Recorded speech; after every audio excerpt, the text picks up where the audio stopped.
ingkang tintelenging wana ngawi sagunging Purwandawa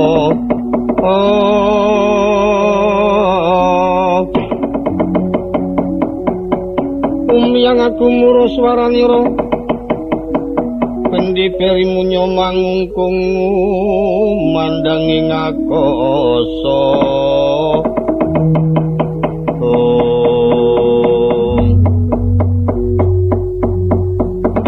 iya tungura jagat manik raja dewaku Koko Prabu anggen kula nengga wonten kekanditing ngerdi siula-ulu kados ngentosi kambanging watu item sileming palwa gabus ngantos kathah para kadang kula-kurawa ing tingal mangu-mangu keparenga ingkang rayi badhe nyadong dawuh menapa saged keleksanan menapa boten panuwunipun Koko Prabu Suyudana anak Prabu pun bapa badhe nyadong dawuh kados pundi anggen paduka kagungan atur dhateng Iwang Pukulun Bathara Guru nyadong dawuh Koko Prabu nyadong dawuh Koko Prabu Aman Durna kula nggih menika kadang kula Yayi Prabu Dasa Kumara kepingin mangertos anggen kula ngadhep dhateng kayangan menapa dene Paman Arya Sutsa para kadang mitra ruju kula atur ngendika ingkang kanthi prasaja malah yen saged menika mangke bab wontenipun Kresna pun pasrahaken dhateng Kang Layang Nggih Prabu Dasa Kumara Yayi Prabu kados pundi Koko Prabu ana bejane pun kakang ngadhep ana kayangan Iwang Pukulun Bathara Guru sawise nampa turipun kakang apa dinaturi Paman Durna satemah duka yayasinipi terang yen dianggep Pandhawa iku luput kaya ngapa kedunge wahyu kabeh padha tinampa dening para Pandhawa nah menika mangke kena kanggo jalaran larang ngusungi wahyu saka Ngamarta teng Astina awit calone satriya Ngamarta sak wong-wonge cilik kabeh ditumpes kelor dianggep luput iki lajeng wahyu dipun beto dhateng Ngastina sing pokok wahyu kraton wahyu Senopati wahyu kuwi kabeh ra ana kono wahyu cakrane ngrat maling ngrat hidayat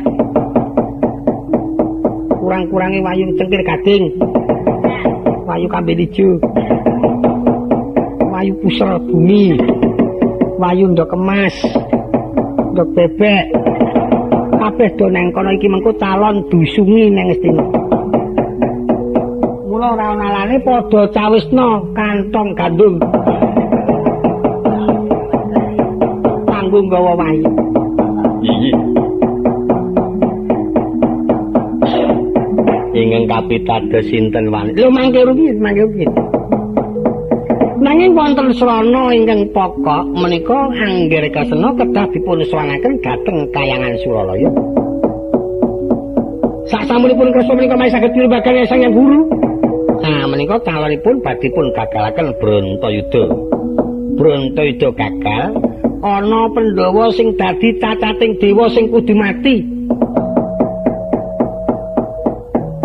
ingin dipun cacat kedah pecah sinten mboten perlu kuaturaken panjenengan temtu ngertos piyambak nanging ing ketingal kemawon saweg wonten sekawan Janaka Werkudara Antasena Wisanggeni ingkang mengkaten menika Angger Jaka Pitana kagungan pamanggih bilih penyayipun Angger Prabu Dasa Kumara ingkang kapitados nyepeng Bathara Kresna ingin dipun cacat kedah pecah sinten mboten perlu kuaturaken panjenengan temtu ngertos piyambak nanging ing ketingal kemawon saweg wonten sekawan Janaka Werkudara Antasena Wisanggeni ingkang mengkaten menika Angger Jaka Pitana kagungan pamanggih bilih penyayipun Angger Prabu Dasa Kumara ingkang kapitados nyepeng Bathara Kresna kula sagah nyepeng Bathara Kresna ampun malih namung Kresna sedaya para satya ngamarta kula saged mbondo tanganipun. Nanging ngatur kula ing sampun kula aturaken dhateng Paman Durna kula kedah saged keleksanan. Anggen kula kepengin dipun ladosi putri baboning ratu. Gampang pun teng tangan kula. Kula niki tukang jodhok-jodhokke. Sapa sing ora jodoh tak jodohke piakur, piakur. Urung tepung tak tepungke bisa sukses. Kula mangertos menawi ingkang calon nuluraken Wiji Ratu menika Wara Sembadra. Iki Ora Sembadra. Sakedahipun Janaka menika mangke penyan saged lampah dipun ladosi dening Sembadra kula ingkang tanggung jawab. Wiyen ngaten kula mboten badhe silak kula sagahi. Nah, ra ngaten sing mempeng mawon. Nggih niki mangke Kurawa dos pundi? Dipun parengaken nderek menapa wangsul. Sing ajeng ragat wangsul napa?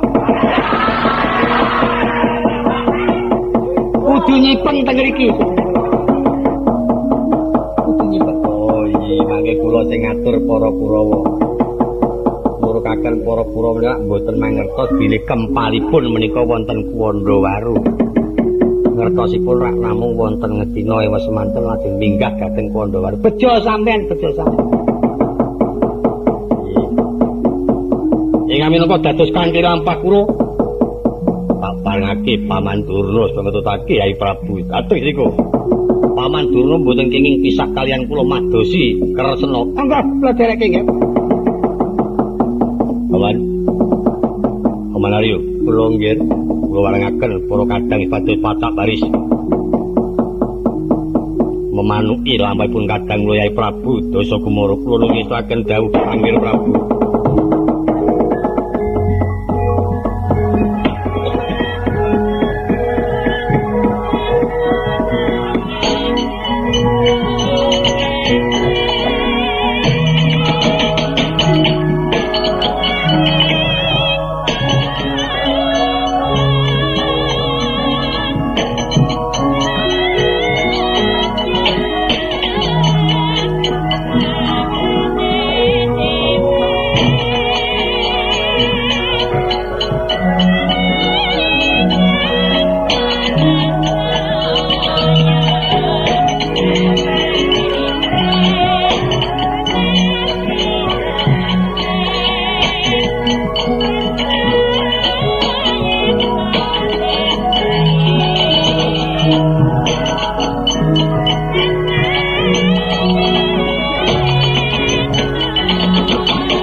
Prajurit gong magu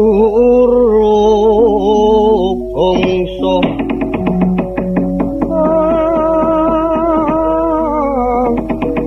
suara tetep lembutul no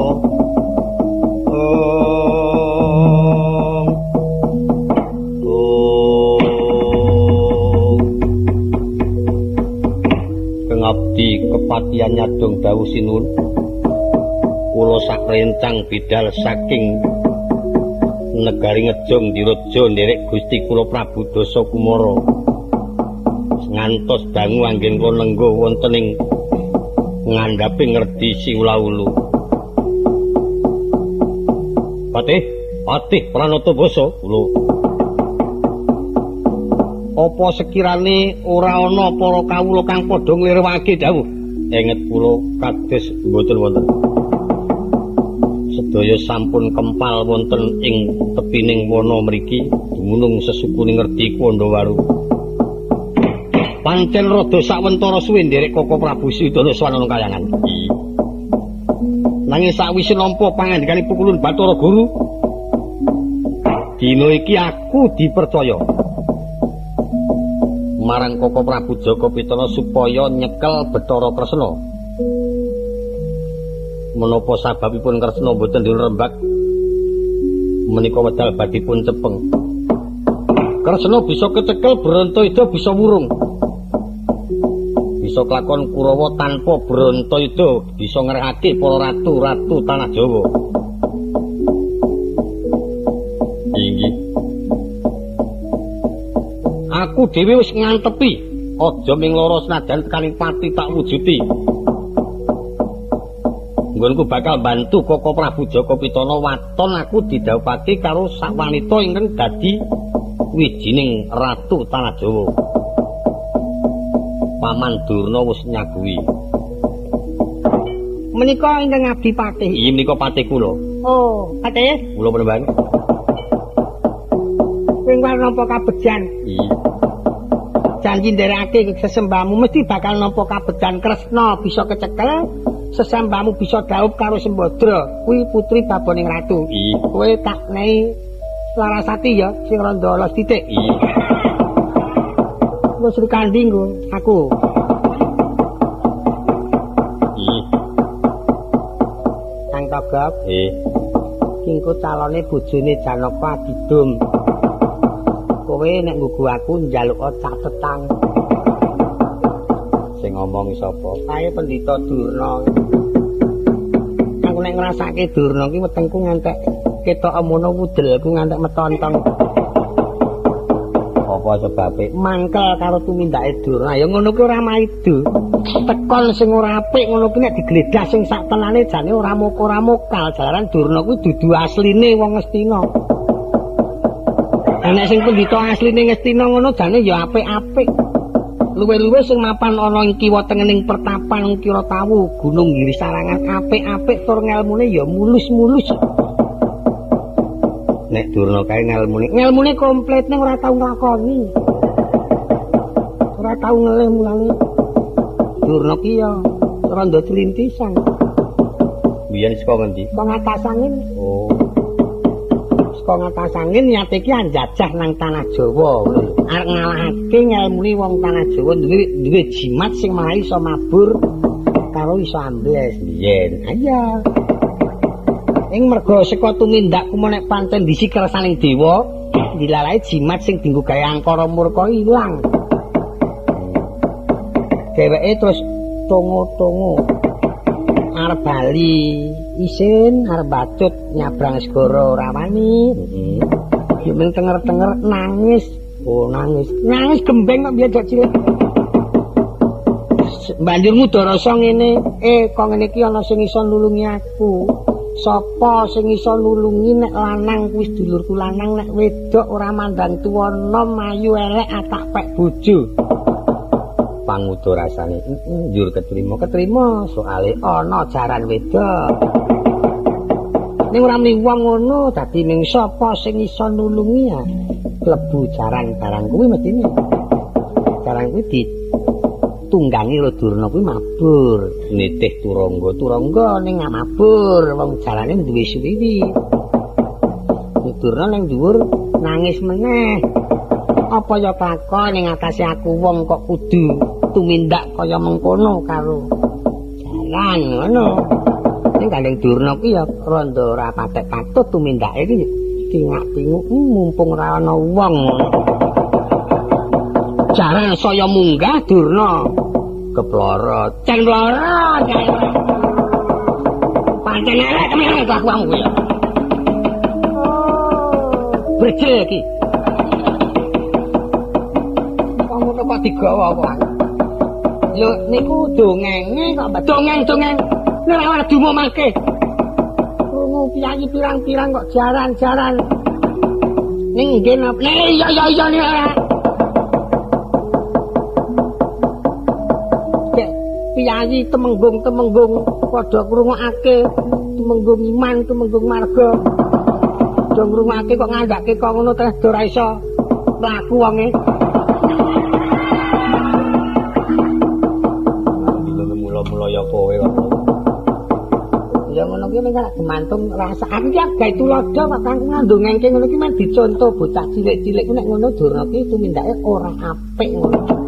Dadi aja dianggep ngelek-elek Durna ki wong sing kleru ki ora. Aku arep omong.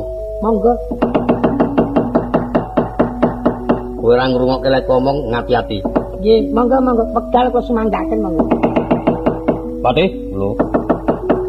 Wadya bolo kabeh didhawuhi sikep gaman. Nderek lakuku. Mrepeki negara Ndarawati ing perlu akar bondo Bathara Kresna. Toko kuwi ngerti dalan tekan Ndarawati. Sampun. Teng Ndarawati pinten dinten calonipun? Nyekel Bathara Kresna sak tekane. Lha cilaka. Sane ngono ki wong kancane pirang-pirang kok. Ya, pirang-pirang akeh pokoke. Awake dhewe ki rak ana kene iki dadi kukubane Prabu Jaka Pitana. Prabu Jaka Pitana ora ana. Aku arep bali aku. Aku melu aku. Diku ngepas ki. Orane aku melu. Kowe ki arep gedhe lemu tak pikir-pikir ning kaya jumplung Kanjengan Nyawa. Wong ngalor wong etan melu ngetan. Kepareng kula midhaken para wadya bolo Kanjeng Mangkarta Japa Buta cilik.